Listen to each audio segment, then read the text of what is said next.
We want to take you live to the White House, where Vice President Kamala Harris is speaking to reporters after meeting with Israeli Prime Minister Benjamin Netanyahu. How it does so matters. Hamas is a brutal terrorist organization. On October 7, Hamas triggered this war when it massacred 1,200 innocent people, including 44 Americans.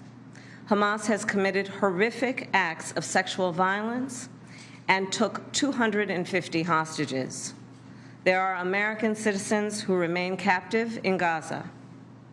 Sagi Deko Hen, Hirsch Goldberg, Poland, Idan Alexander, Keith Siegel, Omer Nutra, and the remains of American citizens Judy Weinstein, Gad Haggai, and Itai Hen are still being held in Gaza. I have met with the families of these American hostages multiple times now, and I've told them each time they are not alone, and I stand with them. And President Biden and I are working every day to bring them home. I also expressed with the Prime Minister my serious concern about the scale of human suffering in Gaza, including the death of far too many innocent civilians.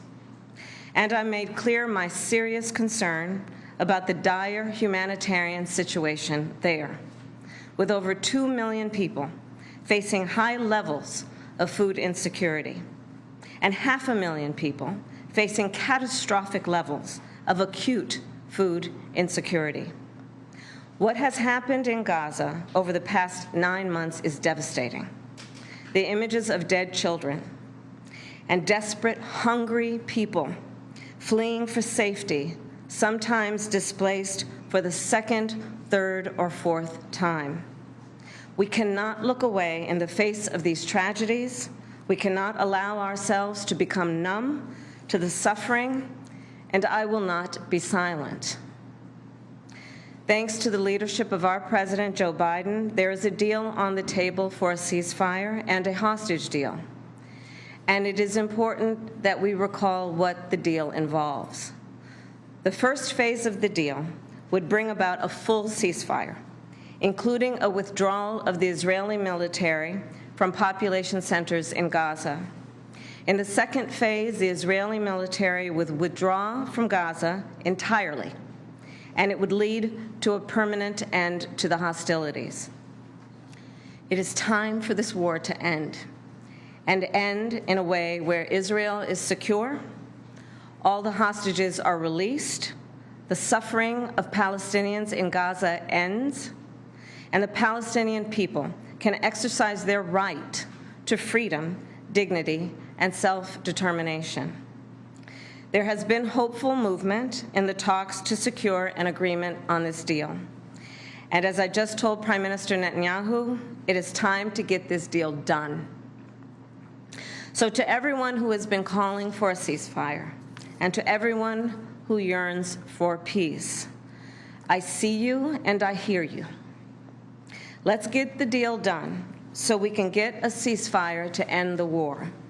Let's bring the hostages home. And let's provide much-needed relief to the Palestinian people. And ultimately, I remain committed to a path forward that can lead to a two-state solution.